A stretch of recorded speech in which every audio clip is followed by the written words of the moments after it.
Let's start building on the foundation we've laid out.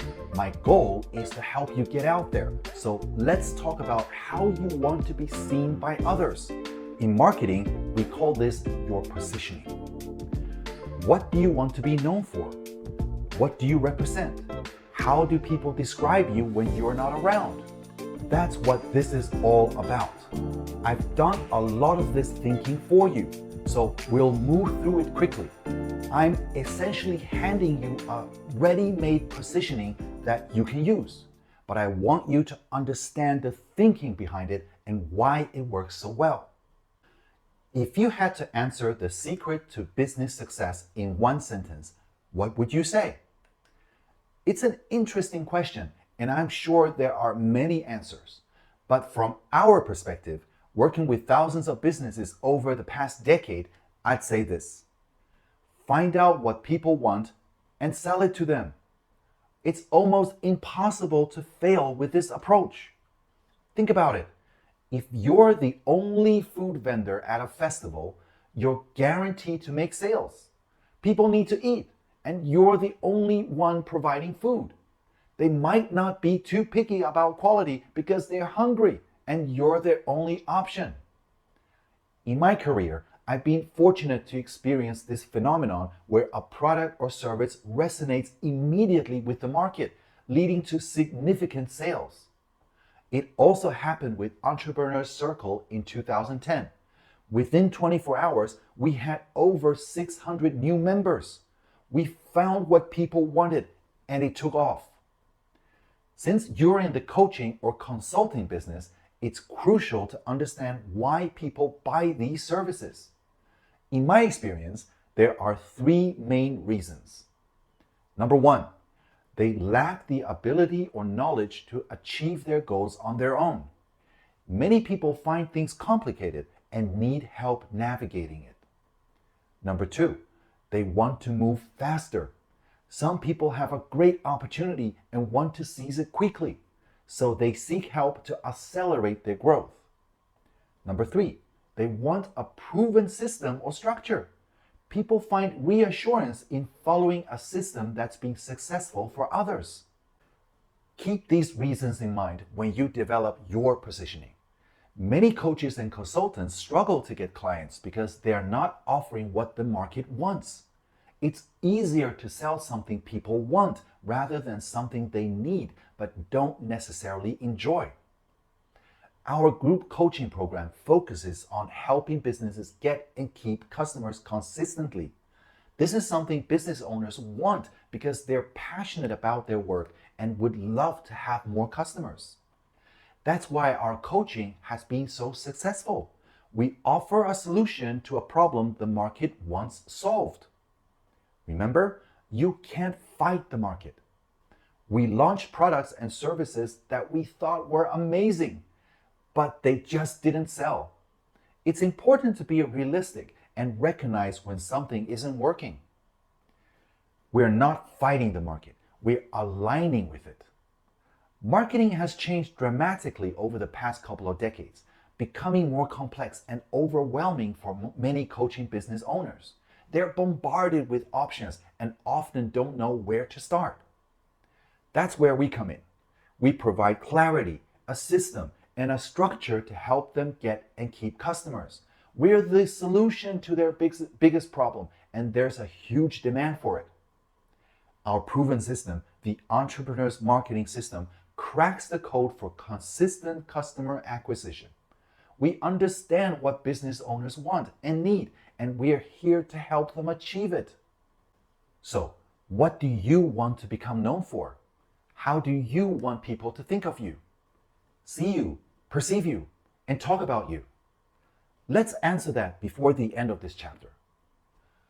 One way to build your coaching business is to choose a niche.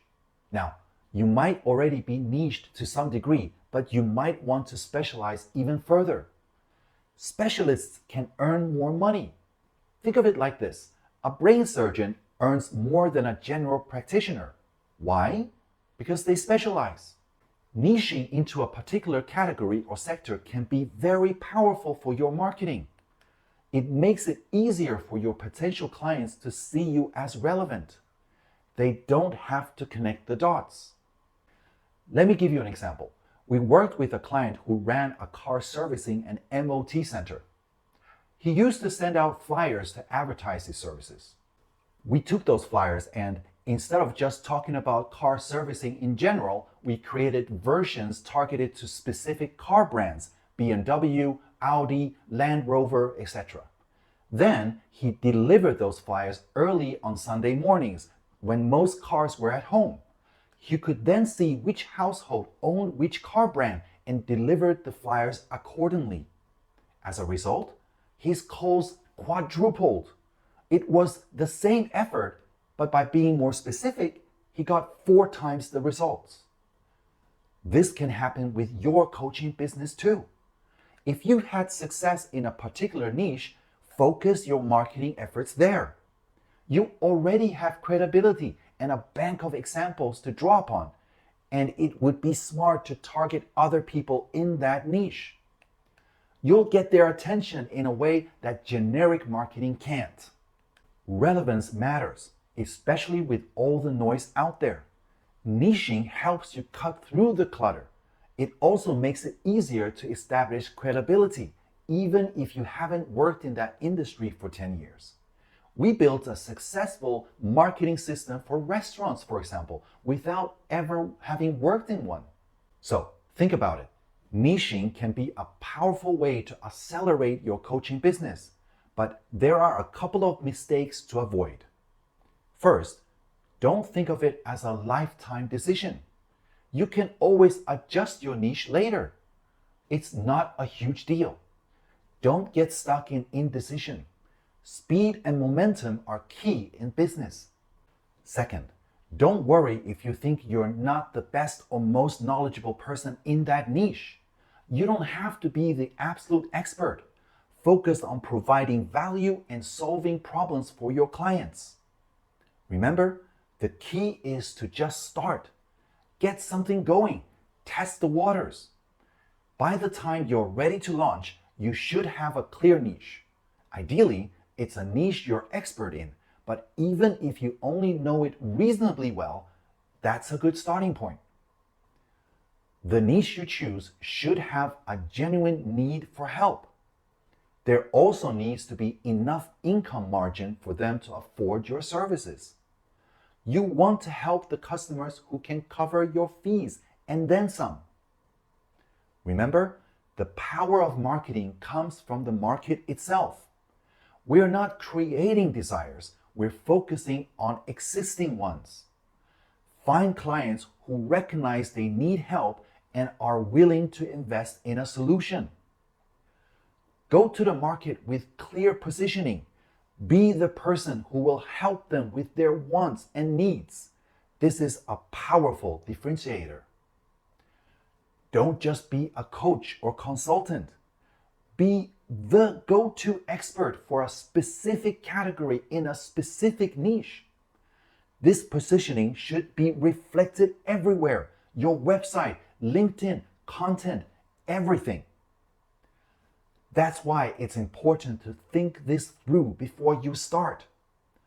Niching can be a game changer for your coaching business if you do it right. Okay, let's talk about your coaching proposition. What your clients are actually buying from you. It's important to be clear on this.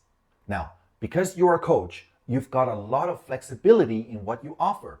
This is great, but it can also be a bit overwhelming. So, let me give you some guidance. First, focus on making your proposition outcome-based. It's not about the hours you put in or the tasks you complete. It's about the results your clients get. For example, instead of saying, I'm a health coach, you could say, I guide people on their journey to lasting wellness and vitality. See the difference? It's much more powerful and compelling. Remember, clients aren't paying you to simply do the work. They need to do that themselves. They're paying you for your expertise and guidance in achieving a specific outcome. So, always frame your proposition in terms of the results they'll get. Steer clear of generic language like health coach or health consultant altogether. It's weak and doesn't help you stand out. Instead, use language that speaks directly to your ideal client's pain points and desires. When you're crafting your proposition, think about potential objections. Why might someone not buy from you? Is it price? Lack of trust? Uncertainty about the outcome? Try to anticipate these objections and address them up front. Also, consider who's carrying the risk. With project-based work, the client usually carries more risk because they're paying upfront for a defined scope of work. With monthly retainers, the risk shifts more to you because you need to consistently deliver value to keep the client happy. There are pros and cons to both models, so choose what works best for you and your clients. One thing to keep in mind, especially if you're charging monthly fees, is to consider adding a setup or kickoff fee. This can help you recoup your acquisition costs and give you some wiggle room for negotiating discounts. Finally, remember that your time is your most valuable asset. Be careful not to over-service clients or over-promise results. It's tempting to want to do everything for your clients, but you need to set boundaries and manage expectations. Once you've got your proposition nailed down, you'll need to be able to articulate it clearly and concisely. This is something we covered earlier in the course and definitely also cover more in detail in my group coaching program. So, take some time to really think about your proposition. It's the foundation of your coaching business. Get it right, and you'll be well on your way to attracting and serving your ideal clients. Let's talk about the structure of how to get clients as a coach. The reality is, only a tiny percentage of your target market is ready to buy right now. Let's say it's less than 3%. Keep this in mind as you start to build your client base. Remember our training? We discussed how people need to have a certain mindset to invest in coaching. They need to be open-minded and aware that they might not have all the answers. Most people aren't there yet, so our market is smaller than we think. We need to find the folks who are ready to make a change now. So, how do we find them? We can't talk to everyone, so we need a way for them to signal us. The key is to recognize that your potential customers aren't all the same.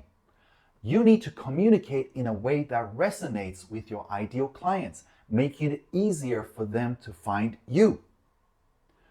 There's a great story behind Steve Madden, the shoe entrepreneur. Back in the 90s, his team designed a bunch of shoes, but couldn't afford to manufacture them all. So they made one pair of each design and put them in their shops. They then observed which shoes customers were drawn to and took orders for the ones they didn't have in stock. This clever approach lets the market tell them what to produce. You can do the same thing for your coaching business. First, create content that's genuinely helpful to your target market, your equivalent to those fashionable shoes. Then, promote it. The quality of your content matters. Don't waste time on content that's bland or unhelpful. Once you have good content out there, offer a call to those who show interest. That's where you'll qualify and close them. It's that simple. To recap, create useful content, promote it, offer a discovery call, and then qualify and close. The beauty of this approach is that you're only talking to people who are already interested. Remember, you're not marketing your service, you're marketing the discovery call. The call is where you'll sell your service. In the next few videos, we'll dive deeper into each part of this client acquisition model. We'll cover creating content, promoting it effectively, and structuring your discovery calls. These videos are packed with practical tips to help you start getting clients and growing your business.